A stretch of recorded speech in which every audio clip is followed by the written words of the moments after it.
mwaramutse neza muri aho abandi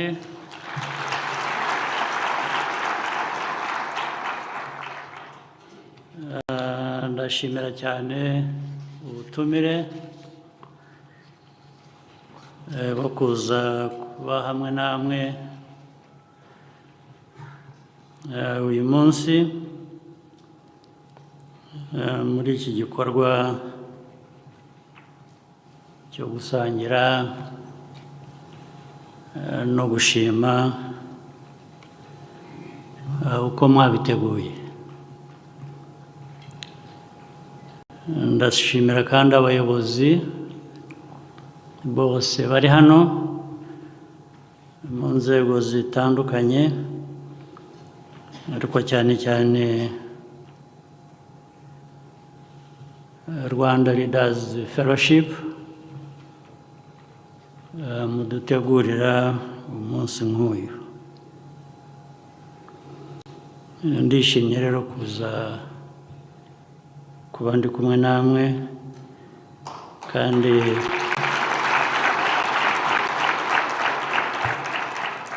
ngo mbonereho n'umwanya byagiye bivugwa wo kubashimira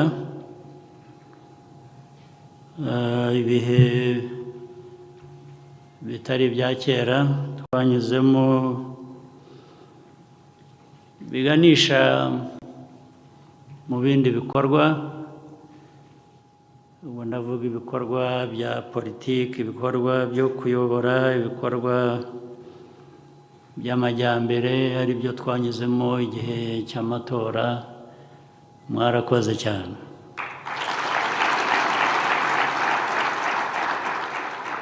Byagenze neza uko twabibonye,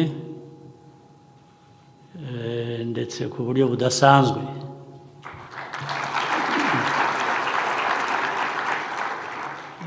Bituma n'abantu benshi babitangarira, ariko bifite iyo mpamvu nyine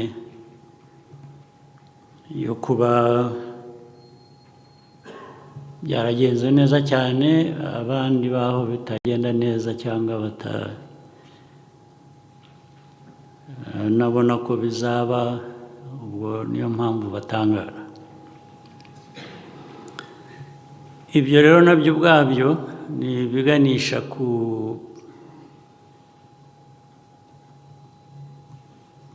mwihariko, uko navuga, cyangwa bya bindi abantu bagiye bita by'ubudasa bw'u Rwanda. Buri gihugu gifite, wenda ibihugu byinshi bigira ubudasa bwabyo. U Rwanda rufite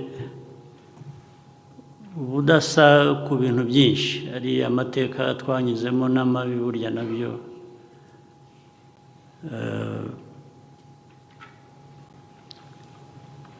bifite uko biduha umwihariko uko abantu batureba. Ariko noneho uko twavuye muri aya mateka, byabaye iyindi mpamvu y'ubudasa bundi. Noneho abantu bashobora dufite amashusho abiri. Ishusho ya mbere y'amateka mabi cyane pe, tukagira n'ishusho ya kabiri y'ukuntu abantu bashobora kuva muri ayo mateka no kuyahindura ayo mabi cyane.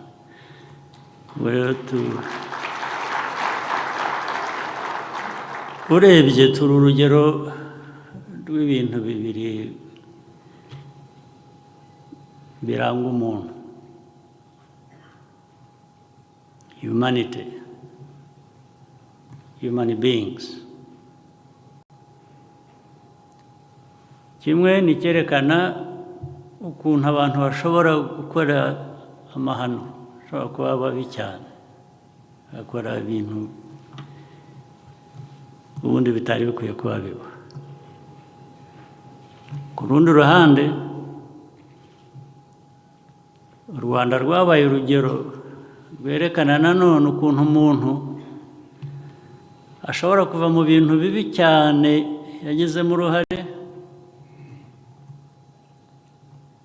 agakora ibyiza bitangaza abantu.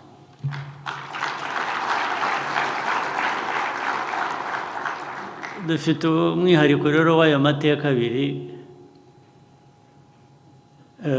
azaturanga igihe cyose, ariko nizera ko amasomo yavuye mu bibi umuntu ashobora gukora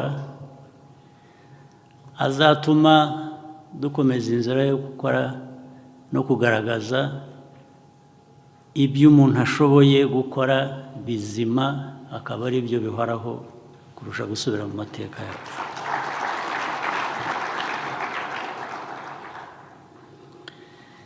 Ibyo bikiri aho rero, ndagaruka ku mpamvu yaduhurije hano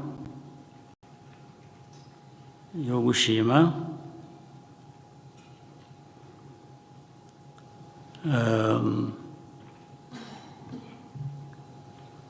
Ndagerageza kubivuga mu bundi buryo bitanyuranije cyane n'ibyo twagejejweho.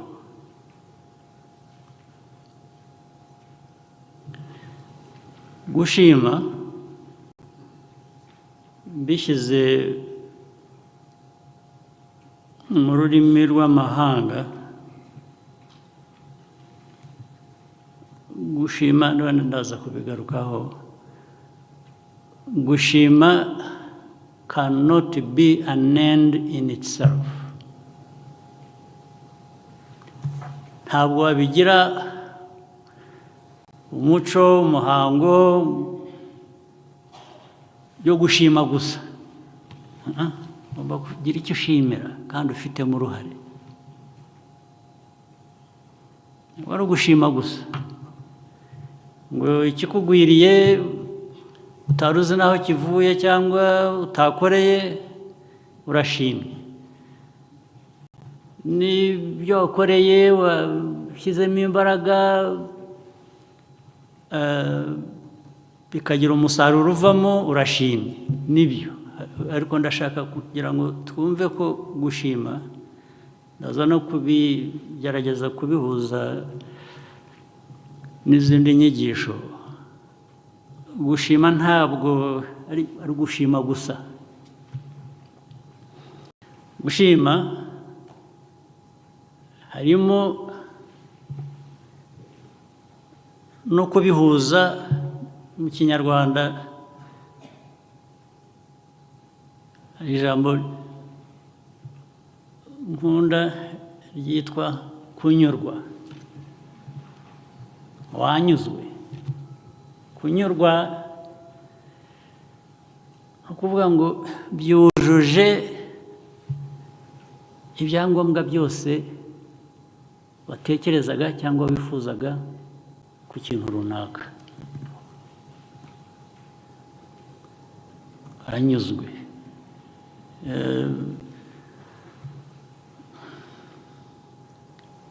Ese n'abakire, tuvuge iyo ufite umutungo,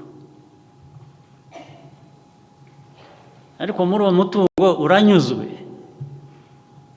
uwo mutungo uguhaye ubuzima bwiza bitari kuba ufite buri kintu cyose ukeneye, ariko n'umutima muri wowe uranyuzwe, nicyo ubereye, nicyo washakaga, nicyo ugezeho. Ntabwo mujya mwumva, ntimuzi abantu b'abakire bakira bakaminuza, bafite ikintu bashaka cyose baragifite, ariko bwajya gucya mu gitondo ukajya ukumva ngo bamusanze mu mugozi yimanitse. Yimanikira iki? Ko yari afite byose. Umugozi wishyizemo suicide, uriyishe, wiyishe kubera iki ko ari ubifite byose. Ariko ibyo yari afite byose ni bya bindi tubona byinshi abantu ndetse kenshi barangamira, ariko bitavuze ko ari mu buzima bunyuze,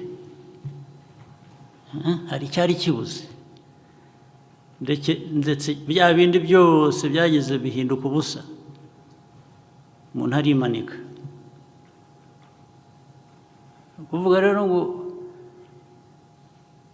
gushima no gushimira tubikore mu buryo twumva tunyuzwe mu byo dushimira.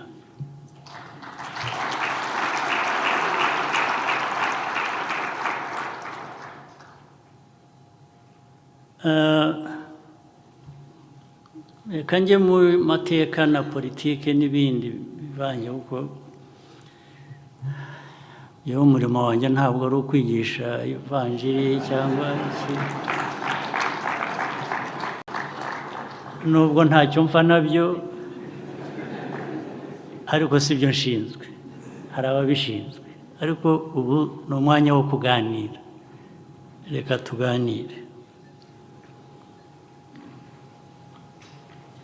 Mu mateka y'abantu, societies, hari ibintu byinshi.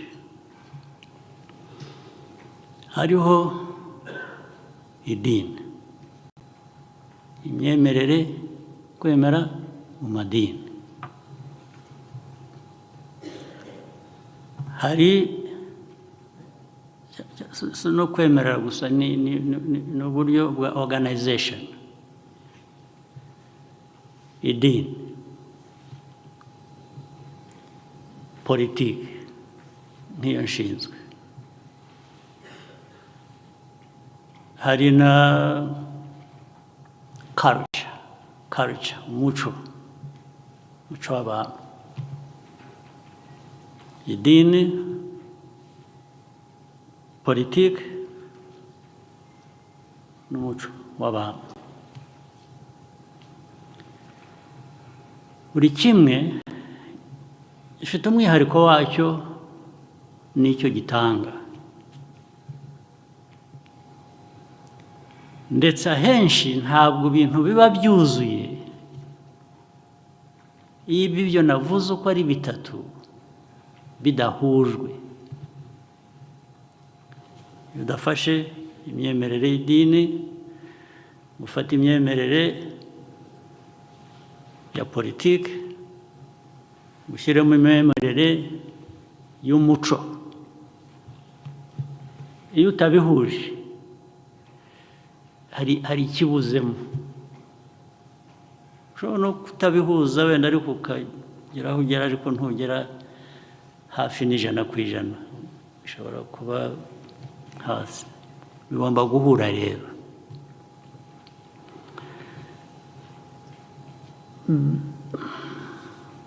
Idini dutanze n'urugero rw'u Rwanda, ibyo byombi uko ari bitatu bifite uko byongeye biratwubaka. Yubaka u Rwanda rwasenyutse hafi kuzimira, kugira ngo u Rwanda rugaruke rubeho, tube tugeze aho tugeze ubu. Ni ibyo bintu bitatu twafatanije kugira ngo aho tugeze niba ari heza, uko twabifatanyije ubu byari byiza. Iyo tutabifatanya neza ntabwo tuba tugeze aho tugeze. Idini yigisha abantu, yigisha umuco mwiza. Idini ubundi iyo idini rikurikijwe neza, rikoreshejwe neza, rikwiye kuba ritanga cyangwa rigira cyangwa riha abantu moral authority, rigira moral authority ku buryo ibintu bijyanye na morals idini ryafasha, idini rirafasha.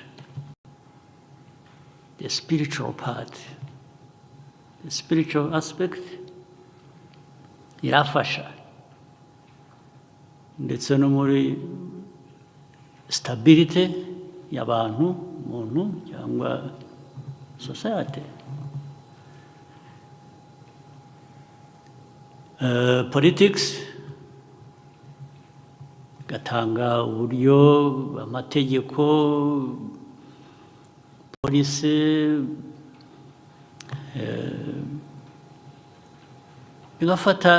bigafasha byubakira byongera hahandi kuri moral authority,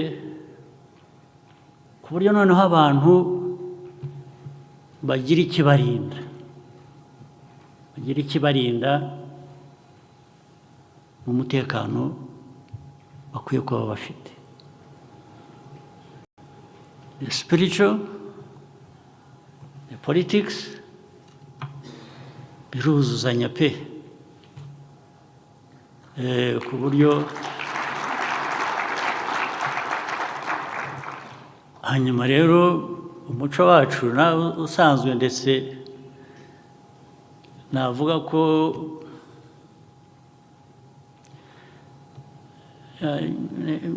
ngiye kuvuga ngo waje mbere y'idini, idini mvuga ubwo ni irishya nyine, kuko ibi byinshi twigisha ntabwo byari bisanzwe mu muco wacu. Hari hasanzwemo ibindi bisa nabyo, ariko ntabwo ndi bubitindeho kuko ni debate ndende. Hari ibyabaye bitubwira ko ibyo twasengaga, ibyo twumvaga, uko twabikoraga, ibyo ni iby'abantu bafite ikibazo mu miterere y'amajyambere. Turabyemera, biriya bindi tubimera bunguri, rwose nta mpaka mbifiteho, nta n'iyo ndi butere, ndivugira gusa.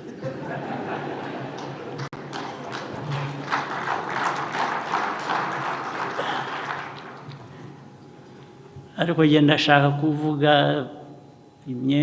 kwemera n'umuco na politiki, ndavuga uko mbitekereza. Ariko hari undi muco, indi aspect y'umuco. Umuco usibye ku bijyana n'idini wageragamo nyine kirazira. Kirazira iyo ngiyo irenze idini. Idini ryariho ubwo cyangwa iryaje nyuma. Kirazira, harimo kirazira. Kirazira ijyana na the moral aspect, moral mibereho abantu bashaka kubaho, bibabereye ukuntu batandukanye. Twebwe nk'u Rwanda rero dufite, ubundi hari ibihugu bindi murabizi bigira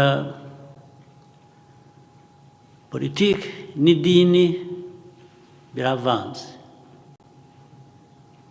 Hari ibihugu bimeze gutyo bivanze, idini rikaba na politiki bikavanga, ndetse hakabamo n'ibindi bishingira ku muco n'idini bikaba ari ikintu kimwe. Ibyo murabizi, sinirwa mvuga amazina, murabizi muri Aziya, murabizi n'ahandi muri Amerika cyangwa y'Amajyepfo n'ahandi, bikavanga cyane cyane, ariko muri Aziya aho idini rivanga n'umuco ndetse rikagira influence kuri politiki. Ariko twa hano mu Rwanda uko mbizi bifite uko byuzuzanya ariko bifite uko bitandukanye.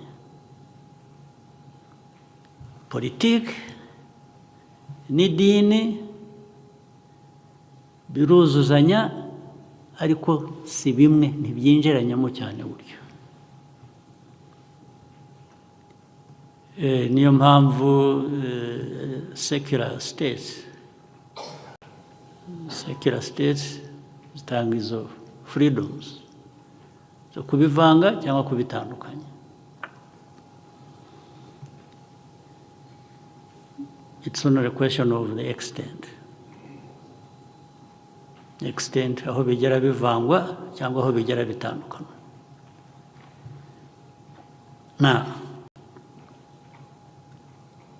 Ndashaka gushingira kuri ibi nkababwira ko tutitonze ngo tumenye urwo ruvange rw'ibyo bintu byiza ubundi cyangwa se bikwiye kuba biduha ibintu byiza, twisanga mu kibazo cyangwa se tuzisanga mu kibazo. Ibintu byabaye byose byaterewe hejuru gusa bikajya, ntihagire umurongo dukurikiza, ntihagire imyumvire itugarura itubwira ngo ariko twakabije, twarengeje igipimo mu byo twakoraga. Burya no muri politiki, aya mateka yacu navugaga, abantu bagiye muri politiki barenze igipimo, niho habaye extremism yavuyemo ibibazo twagize. Ni ukurenza igipimo, ni kujyaho politiki ikaba anything icyo ari cyo cyose, ntibe politiki ifite umurongo igenderaho ubereye abantu. N'idini uritwaye ukarenza igipimo,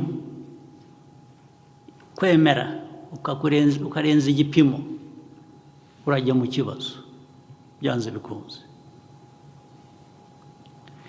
Ndetse n'umuco uwugundiriye cyane ukavuga ko nta gice cy'umuco kigomba guhinduka, urajya mu kibazo. Byombi ko ari bitatu, buri kimwe cyagutera ikibazo, ndetse ubihuje uko ari bitatu mu buryo butagira aho bigarukira, biragutera ikibazo byanze bikunze.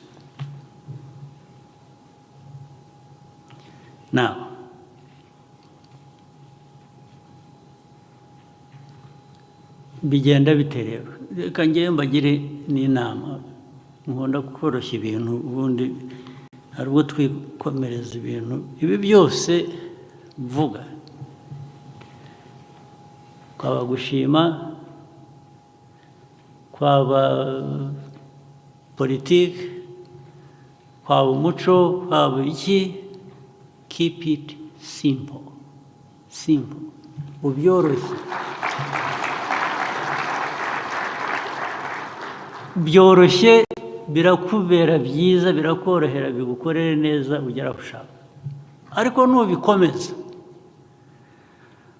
ukabizanamo ibintu na politiki, keep it simple. Politics, keeping it simple, ni ukuvuga ngo ariko ikigirira neza umuturage ni ikihe? Simple, it's simple. Muha amazi, arashaka amazi.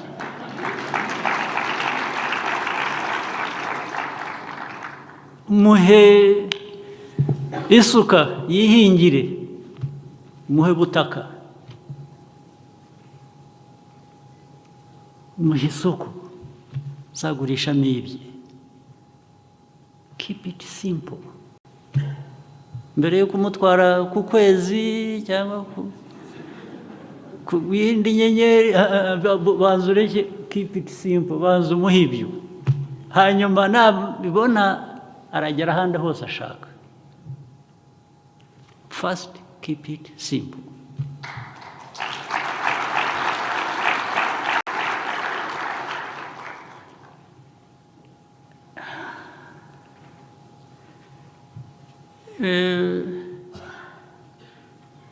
Icyo ari cyo cyose, ariko uyoborwe n'umutima muzima. Ugomba kugira umutima muzima. Urabizi, burya ngira ngo mugomba kuba muzi itandukaniro ry'ubukene n'ubutindi. Mushobora kuba mutabizi.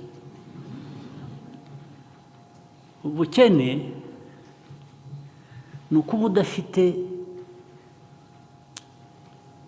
ibintu biri basic, ibintu ukeneye, ariko ibyo ukabyemera uko bimeze, ugashaka uko bivamo, ukaba ushakisha uko bivamo. Ariko ubutindi ni ukuba ubirimo ukabigeramo n'umutima mubi,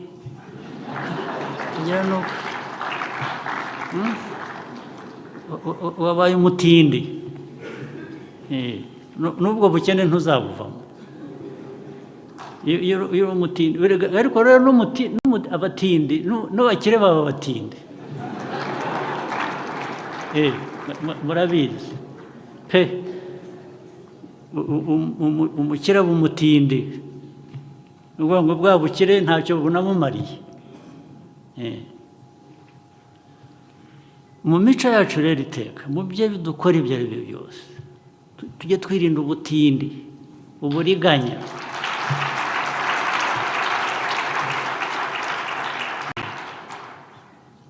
Waba umukire, waba umukene, irinde ubutindi n'uburiganya.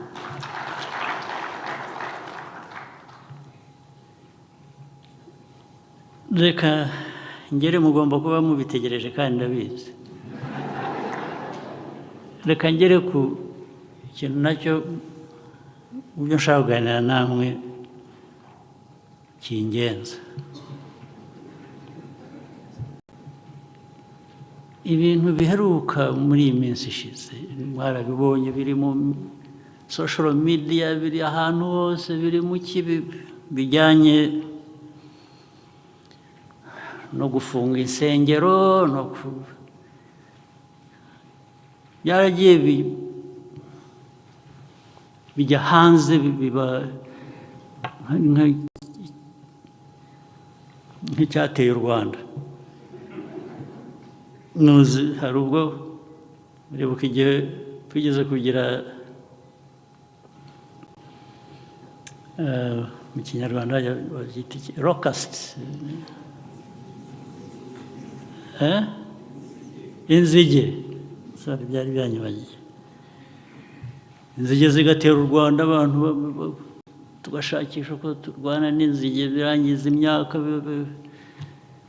Ibyo nabo byarazamutse, biba nk'aho u Rwanda rwatewe n'inzige. Kubera iki? Ariko ibyo byose mvuga,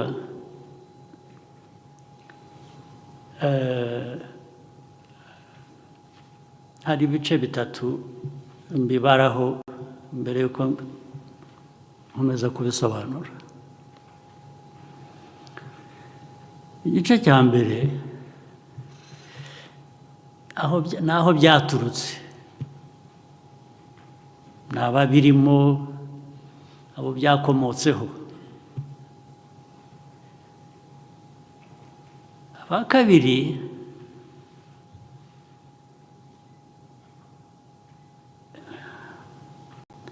ni ababiyobotse babijyamo. Aba gatatu, ndetse hari n'aba kane, ariko aba gatatu ni ababirebereye gusa, barabireba wenda bo ntibabirimo, barabirebera biba, ntahagira n'ugira icyo abivugaho, bikomeza bityo. Kuki umuntu atagira icyo abivugaho uwo ari we wese ngo abaze ashyireho agira ikibazo? Abakane rero niba abandi nigeze kuvuga bari muri politike nkanjye, abayobozi b'igihugu muri politike bareba polisi, bareba buri kintu cyose. Ibintu nk'ibi bibaho bikakubana kugera kuri ruriya rwego urihe. Ibiyobora ni ibiki? Uyobora ibiki? Uyobora abantu cyangwa n'izina wikoreye gusa ugendana ridafite icyo rivuze?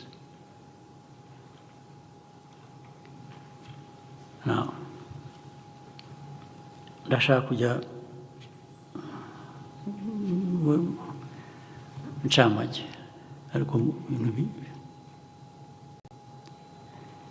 kandi ibi byigeze kuba n'ikindi gihe, abantu turabiganira ndetse bisa nkaho bigiye gushyirwa mu buryo. Byarangiriye ngira ngo aho twabiganiriye cyangwa n'ibyo twemeje bikwiye gukorwa, byarangiriye aho, ntawabikurikiranye. Byakozweho gato bigira bitya, birangije abayobozi turiryamira turisinzirira twese. Ubwo kandi abayobozi mvuga ntabwo ari abayobozi ba politike gusa, ndavuga n'abayobozi bo mu madini cyangwa mu yindi myemerere nabo muri hano. No kuri mwe, no ku bayobozi muri leta n'ahandi, ntabwo byari bikwiye kuba biba gusa bitagira ikibigarura mu buryo mwicaye aho ngaho.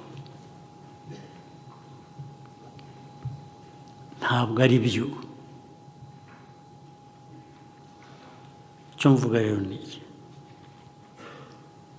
kandi tujya tubiganira tukabivuga bigahita mu mvugo, abantu bahita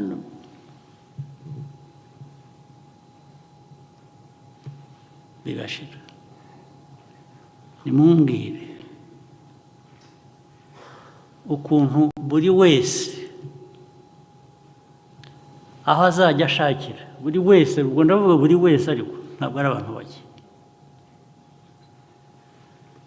azajya avuga ati ariko murabizi ati nakennye,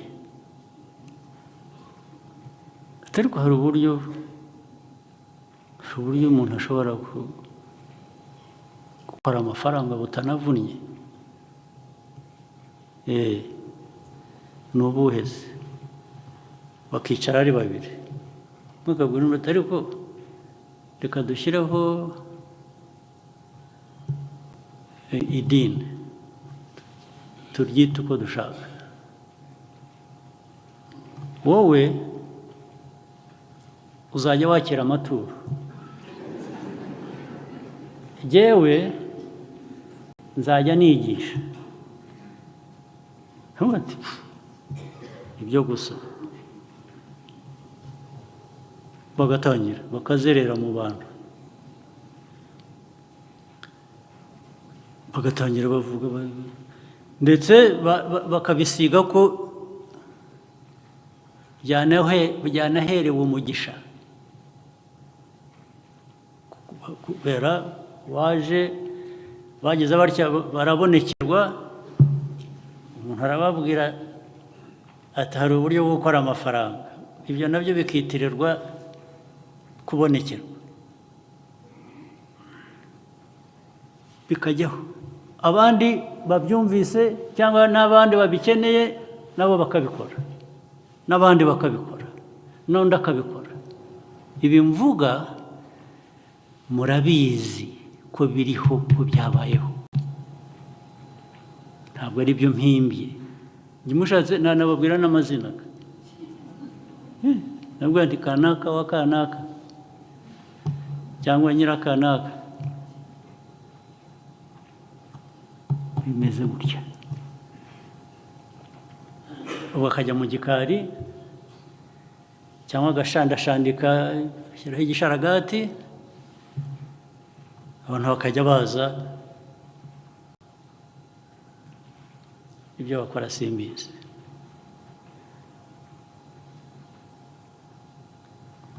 Abandi hari byose birimo wenda ku inyungu z'amafaranga, ariko hari n'ibindi udashobora no kumva niba binarimo n'inyungu z'amafaranga, ariko bikorwa ukuntu. Uzi kubwira abantu, ukajya mu bantu ukababwira ngo murabizi, nimuze mujye mu nyoboke, narabonekewe nabwo ko bizagenda bitya, mujye mwurira ibiti, mujye mu mashami yabyo, kubera ko igihe wazamutse ubwo buri hafi n'Imana, ubwo wazamutse wagiye ntabyo mpimba, ndavuga ibiriho, ibibarimo mwebwe mwari mukwiye kuba muzi cyangwa murwanya. Abandi bagashora abantu mu buvumiro caves, ngo mugende, nimugera iyo ngiyo kure wumva umwuka utangiye guhera, ubwo nyine waswicinze mu wundi mwuka.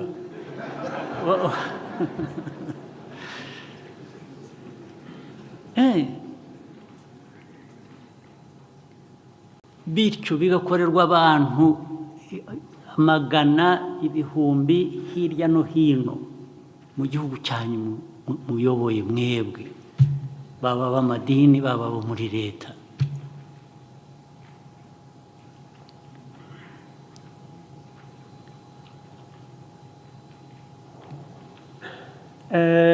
Abandi ibyo ntarumva, kandi koko niho navugiraga ko bya bindi bihuzwa.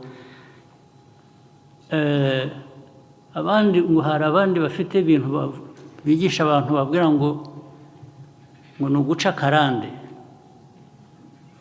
Guca akarande ni ukuvuga ngo ni ugutandukanya imiryango, ugatandukanya abana n'umuryango, bagatandukanya rimwe na rimwe umugabo n'umugore. Ibyo byabaye hehe? Usibye ko niba hari n'ahandi byabaye, hano mubyemerera igihugu.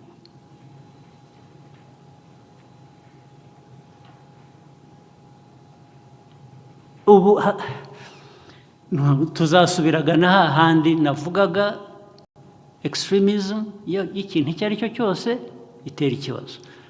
Tuzasubira hahandi, bongere babwire abantu batabaze, abantu barebare nibo begereye Imana kurusha twebwe bagufi. Ubu dufite ikibazo, ubu ni ukuvuga ngo batureba gutya bakumva ko dukwiriye gupfa. Ko byabaye se kitabigarura ni iki?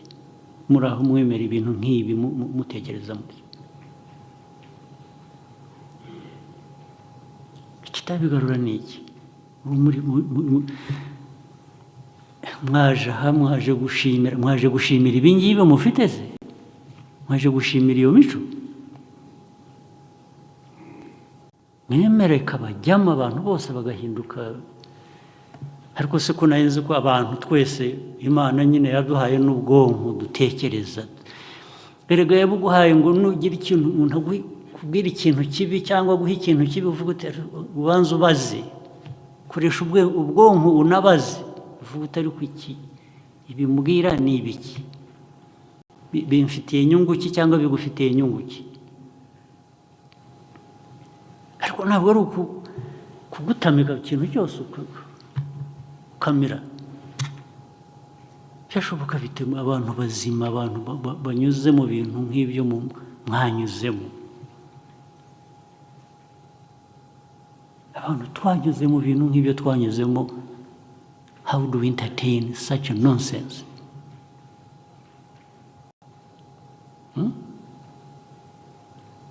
Ubu turi abantu bari aho, any scammer, any thug, any araza akadutwara mu byo yapanze atekereza tukamukurikira. Koko akababaro kanyu ntacyo kabamariye, akababaro k'amateka ntacyo kabamariye. Wakwemera wahora uri uwo gushukwa, gukoreshwa amarorerwa gusa, wowe ugakurikira, ntubaza, ntuvuga utari ko ni ibiki, ntunabigereranya n'ibyo wanyuzemo, n'ibyo abawe banyuzemo, n'ibyo abawe batakaje, ngo uvuge uti u Rwanda ntabwo. Kuko twavuze ibyiza by'u Rwanda rugeraho n'iki, nibyo rwose turabyishimiye nyine, kandi tukwiye kugera no ku byinshi byiza. Ariko se duceceke ku bizaturimbura? Ibizarimbura n'ibyo biza turiho tugeraho, mu biceceke, mu biceceke. nta bikiti abantu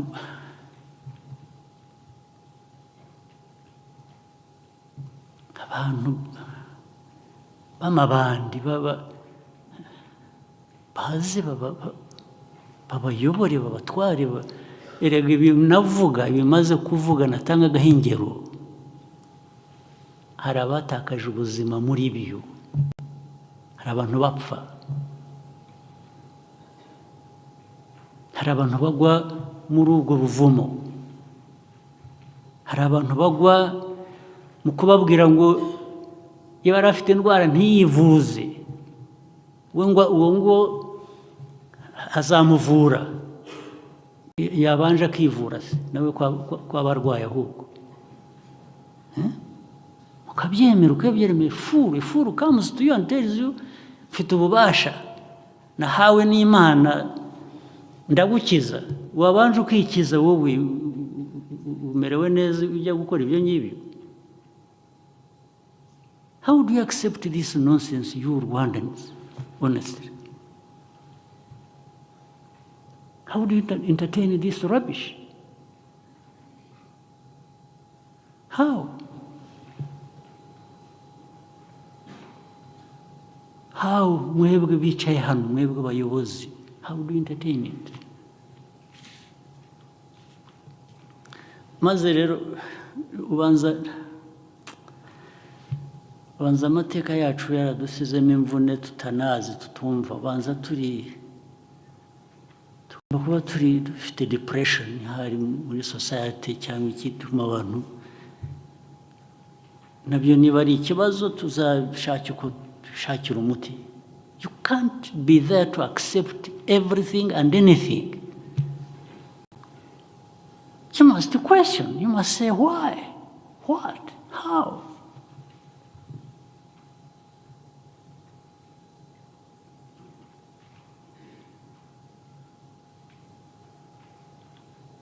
You good people of this God, we want to pray here every day. How do you disappoint God by just behaving like this?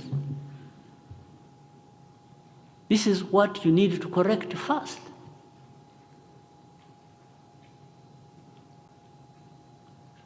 Ubwo rero njya mbona kuri social media ukabona byanditse ngo ngo ibintu ngo bavuta abantu babiri leta itangiye gufunga ngo za church. Hagira umubaza atari ko ngo kengo nibyo ngo ntabwo zikwiye kuba ziriho, ngo ariko ukuntu bazifunga se buvuga iki? Honestly, It's no longer what? Now it has become how ukuntu bagomba kubabembereza. Mu Giswahili kubembereza.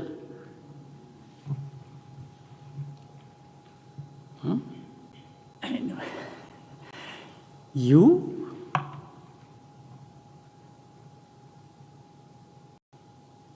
Oh my God.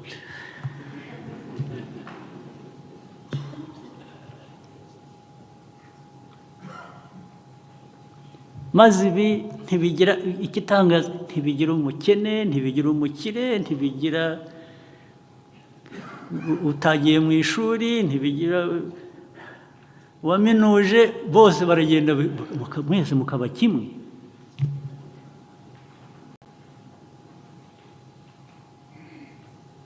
Ubwo se twarozwe kungana iki? Twarozwe kungana iki?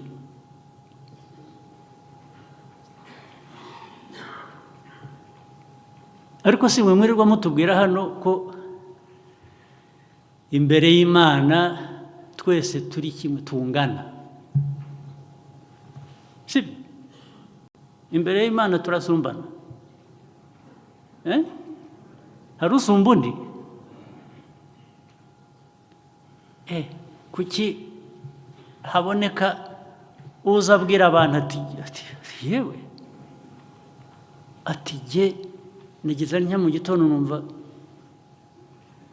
ijwi kandi ndamenya ngo niryo,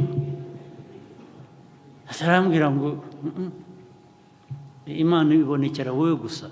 Kubera iki kitabonekera n'abandi? Ariko kandi iyo ikubonekeye ikubonekera ngo ugende ubikoreshe kwica abantu cyangwa kubeshya abantu bambura ibyabo. Yanakubonekeye rwose, I would be interested. Message nziza yaguhaye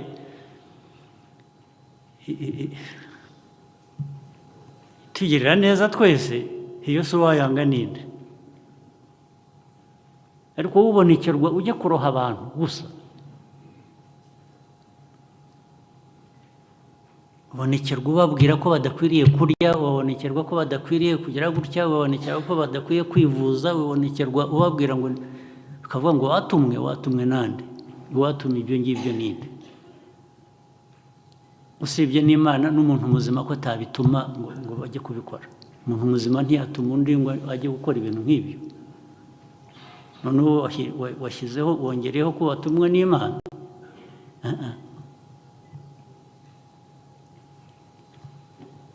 Ikindi rero kivamo confusion ihari, abantu bagatinya guhakanya umuntu ukora ibintu bibi nk'ibyo cyangwa utanga ubutumwa butari bwo, kubera ko yishyiramo ngo mbikoze naba mpakanyije Imana, kuko byakozwe mu izina ry'Imana, so nabihakanyane. No, but the first thing you must understand ko bitakozwe mu izina ry'Imana. Byakozwe ni a fool, just a fool, a criminal actually. If you are a criminal, if you are a fool, you can't act in the name of the powers that we want to believe in. You can't.